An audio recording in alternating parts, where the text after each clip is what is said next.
Good evening, all. My name's Ethan, and this is a simple approach on how to 100% the UCAT. Now, the highest UCAT score of all time is 2,690, so it's coming. Someone will get the perfect 2,700, and these are the steps that are required to get that perfect score. But it goes beyond that one person aiming for the 2,700 because there's lots of people 6 weeks out for the exam who are getting 2,200, 2,300, 2,400, and they're the ones looking to hit that 2,500, 2,600 score. If you get to that mark, you're guaranteed an interview basically anywhere you want to apply. You have so much more confidence going into your ATAR, and it saves years of your life down the end. And it makes sure all that hard work is warranted. So you don't want to be at the competitive end of the bell curve. If you've ever seen what the meta-file mid-entry score distributions look like, it looks a bit like this. And once you get to this section, that's when it gets difficult to improve, but the real outliers are here. People get stuck in this big clump at around the 80th to 90th percentile, which is a good score, but really to get that holy grail status, that 95th percentile and above, you need to be an outlier. And these are the steps to do that. Now, they're all going to be quite actionable, but also simple things. So it's not going to be so excessively complex. These are all things you can start doing right now. So part number one, don't go in order. The person who gets 100% is not the person who goes question one, two, three, four, five, etc.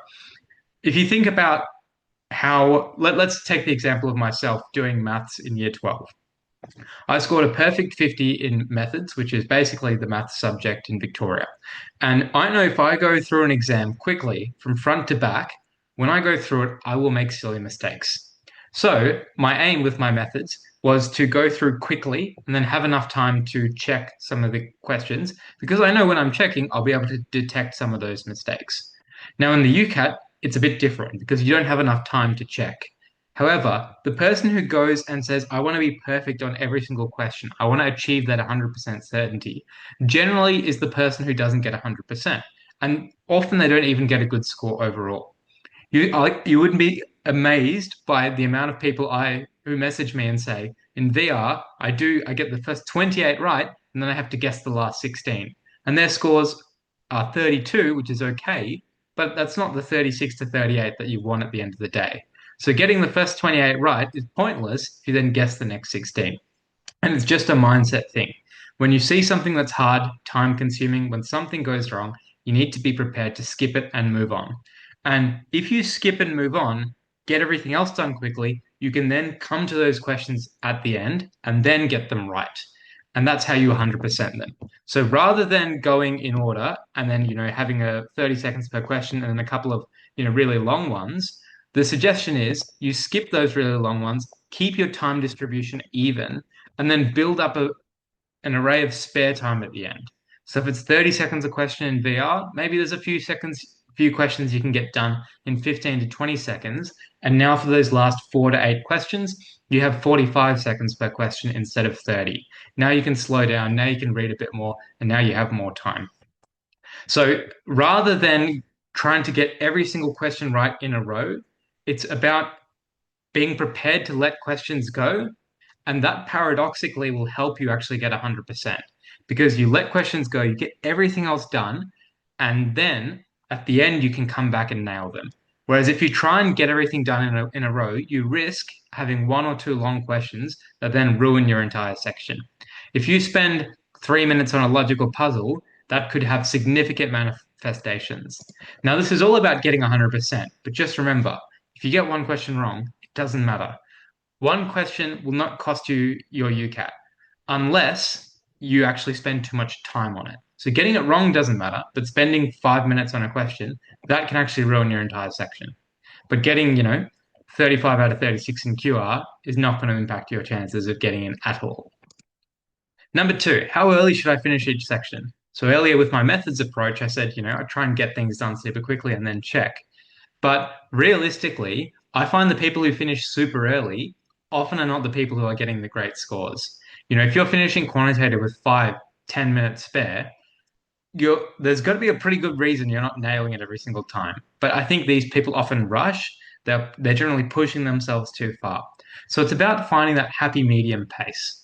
Now, for almost everyone, the first thing to do is just be able to finish the exam. Once you get to that stage, then you need to cater your pace a bit. So I would say if you're finishing between with with around 30 to 60 seconds spare. That's sort of the sweet spot. If it's a bit more, if it's 30 to 90 seconds, that's completely okay. If you have more, if you're finishing with like 2 or 3 minutes and you're not getting 100%, then you need to ask, could that time be better spent? Could you actually slow down when you're reading the question? Can you afford to check something you're 50-50 on, etc. So integrate that time as you're going through rather than just having a meaningless 3 minutes at the end, because unfortunately, 3 minutes is not enough to check things. You could also, consider flagging at that stage. So those extra 3 minutes can be spent on the questions you are 50-50 on. So finding that happy medium pace, not going too fast because that increases your risk of reading errors and silly mistakes, but also you need to finish all the questions. All right, then the next thing is UCAT mindset. And so you need to be confident going into the exam. That's the first C. So that requires, I believe, 10 to 20 practice exams and which you get consistent scores, at least 3 in a row. If you go into your exam and get bang 2,500, 2,500, 2,500 on 3 practice exams going in, that will make a big difference because that will help you be relaxed and it will help you with the second C of UCAT mindset, which is being calm on the day. So the purpose of the practice exams is to give you proof that you can do it, the exact same exam, and you know what to expect going on in test day. The second C is being calm. Because if the first question in VR is a 10 paragraph set, which can happen, you have a clear strategy and you don't panic and say, oh my gosh, every single question is going to be like this. I'm stuffed. This is my whole future done. It's the person who then says, all right, this is too long for my particular goal of 30 seconds a question. I'm just going to skip these 4 and come back to it at the end. Done. Simple. So make sure you're confident and back that up with evidence from practice exams. And second thing, be calm. Have contingency plans, and that's why it's helpful just to keep the questions ticking over. Don't go in order and try and get every single question right before you move on to the next one. All right. Now, you might think 100% means you need to be 100% rigid, 100% confident in your answers, but there's still room for educated guesses, particularly in verbal reasoning. Remember, your job is to use inferences a lot of the time, and it might not be clearly stated. But if you try and pursue certainty, if you try and get to a stage where you're 100% sure that's right for every single question, that's actually going to cost you from the time front. So to get up those super high 40 plus scores in VR, you need to back yourself, back your instinct. It doesn't always have to be getting perfect evidence from the text, choosing one option and then ruling out all the other 3. That's going to take too much time.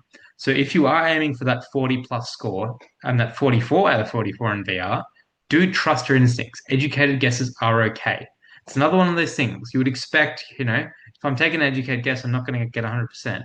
But if you try and pursue that method of being super disciplined and saying, all right, I think B is the answer, but I'm going to confirm it in the text, and then I'm going to rule out A, C, and D, that's going to take too much time. In decision making, it's all about time distribution.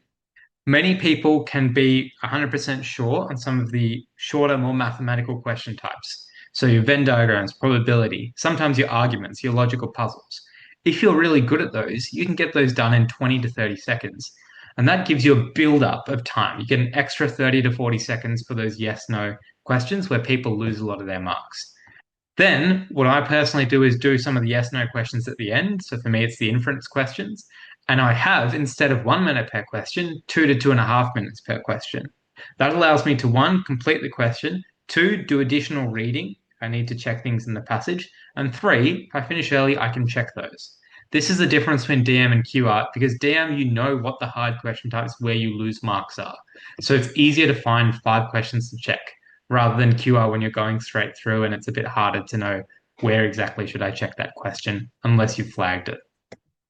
Finally, with quantitative reasoning, we've discussed it's not really the play to finish in like 15 minutes and then check the whole thing in 10 minutes. That's a very hard strategy, and I don't know anyone who's actually successfully done that. So if you are finishing early, rather than trying to really push the pace, slow down on the tricky questions, on the reading of the question. I think one thing I can echo for all 3 sections is it's the easy questions that it's easier to gain time on than the hard questions. So you might think, oh, it's fine, I'm getting this question right in 30 seconds on QR. What's the big deal? But that's the question that you should be trying to push down to 15, 20 seconds, because that's an extra 15 seconds you'll get on the hard question. So rather than trying to spend all your time working on how do I get these hard puzzles, how do I get these hard VR questions, try and think, how can I actually shave 10 seconds off every single super easy question? How can I shave 10 seconds off that quantitative question by doing it in my head? Or the decision making question by not checking that thing or relying on the wording of the answer? Or in VR by using estimated guesses rather than more rigidly looking through the text.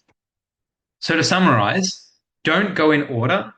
We often have the mindset of trying to 100% everything as high achievers, but you have to let that go a bit. You have to be prepared to let questions go and then come back to it at the end. Don't go too fast or too slow. Aim to finish with about 30 to 60 seconds spare. Be confident, be confident and also be calm when you head into the actual test and focus on how you can save time on the easy questions. That's often overlooked. How can you shave 5 to 10 seconds of those easy questions? And that will then build up time that you have to manage the hard stuff at the end. Now, this is a lot of information jam packed in a very quick discussion. If you're interested in having a further conversation, in checking out some of my free resources, and in attending some of my one off workshops that I do for charity, they are 1.5 hours of my best strategies in each of the three sections. All you need to do is click the link in the description, send me an email, and there's a bunch of free resources, professional help, and overall a good time and a good, useful resource package for you to prepare before your exam. Link in the description. Thanks very much for watching, guys.